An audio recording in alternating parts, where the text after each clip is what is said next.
decimos, hoy vamos a concluir esta historia haciendo un paréntesis de lo que fue la vida de David cuando caminó con el Señor, cuando iba obedientemente y cuando hacía la voluntad de Dios, ¿sí? Lo primero que le pasa a David es que logra vencer a este gigante que es Goliat, a este filisteo vendoso, lo vence. Luego viene el hijo de Saúl, el rey de este tiempo, que era Jonatán, y obtienen una amistad como muy pocas se habían visto en ese tiempo, y así obteniendo el favor también de Dios para protegerlo de este rey que envidiaba mucho a David, que lo odiaba, y ahí estuvo siempre Dios protegiéndolo, ¿cierto? Luego le da una esposa sabia, prudente, como es Abigail, una mujer que cualquier hombre desearía tener como esposa, ¿sí? Luego vienen todas estas, digamos que batallas ganadas, porque vence los filisteos, vence los amalecitas, vence los amonaitas, vence a los sirios, y entonces es proclamado rey. Todas estas cosas, y se vuelve famoso y se vuelve, mejor dicho, grande de la mano de Jehová.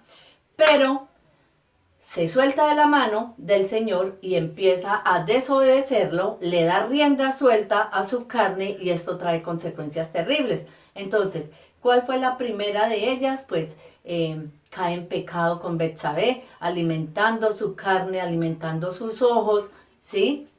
Luego manda matar al esposo de Betsabé y de esto queda una consecuencia que es un hijo, el cual Dios le advierte que el castigo de este pecado, la consecuencia de este pecado va a ser la muerte de este niño. Aunque David ayuna, aunque David intenta ofrecer sacrificios al Señor, ya no había nada que hacer. Luego de esto, su hijo, Absalón, se da cuenta que el hermano de él abusa de su hermana Tamar. La coge y pues obviamente, así como su padre le había enseñado que había que darle rienda suelta a la carne, al pecado, pues su hermano hace esto y va con Tamar y digamos que la deshonra. Absalón queda muy ofendido por esto que hace su hermano y empieza a cranearse, así como su padre también se lo había enseñado, mirando cómo podía hacerlo caer en una trampa. Más o menos a los 2 años logra matar a su propio hermano. Todo esto que consecuencia de este ejemplo de su padre. Todo esto que una desgracia que pudo haber evitado cuando huimos del pecado, cuando resistimos, dice el Señor, que no nos ha dado espíritu de cobardía, sino de poder y dominio, ¿sí? Que bueno, podamos aplicar todos estos versículos que están en la palabra en estos momentos en que los necesitamos, tomarlos y ponerlos en práctica. Listo. Luego Absalón empieza a cranearse un modo como aunque era el rey, porque iba a ser el rey, era el que seguía, digamos que en ese orden, iba a ser el rey. Absalón, el hijo de David, no está dispuesto a esperar y empieza a hacer como un complot contra su padre. Entonces esperaba en las afueras para digamos que a todo el que llegara a conectarse con el rey, hacer, digamos que venía para que el rey le dictara un juicio. Él simplemente le decía, no has hecho nada, no, lo que hiciste estuvo muy bien, y así ganaba puntos y se ganaba el amor de todo este pueblo de Israel. Entonces, aunque Absalón igual iba a ser rey, él no estaba dispuesto a esperarse. Ejemplo que le dio ¿quién? Su padre. Ejemplo que le dio este David, separado de Dios, apartado de Dios, y vemos la consecuencia de este gran pecado de David y todo lo que ocasiona en su familia. Una familia totalmente destruida, una familia desunida y un sufrimiento muy grande de su padre, porque digamos que su padre tuvo que huir de su propio hijo, ¿sí?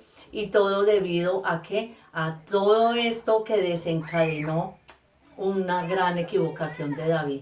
Pues mis amados, mis amadísimos, pues esta fue la historia que quise que viéramos, que escucháramos, y no para juzgar a David, sino para darnos cuenta hasta dónde un siervo de Dios, un hombre como era David, que amaba a Dios, solamente se soltó un poquito y ve hasta dónde fue capaz de llegar, para que tengamos cuidado y lo pongamos en práctica en nuestras vidas. Apartados del Señor nada podemos hacer, lo necesitamos para poder vencer, ¿sí? Para poder ir a vencer a los filisteos, a los amalecitas, a vencer. Cuando nos soltamos de su mano, vea qué cosas tan horribles somos capaces de hacer. Entonces, nada, mis amados, esta historia, triste historia, porque la verdad es que a pesar, esto también pues a mí personalmente me da esta enseñanza, que a pesar de que David hizo tantas cosas buenas durante tantos años, eh, cae de una manera terrible, queda una consecuencia, y también es, digamos que señalado por el pueblo, ¿sí? Olvidado, traicionado. Entonces, nada, mis amados, mis amadísimos, qué bueno que seamos conscientes de esto, de lo que causa el pecado en nuestras vidas y hasta dónde nos puede llevar. Los amo.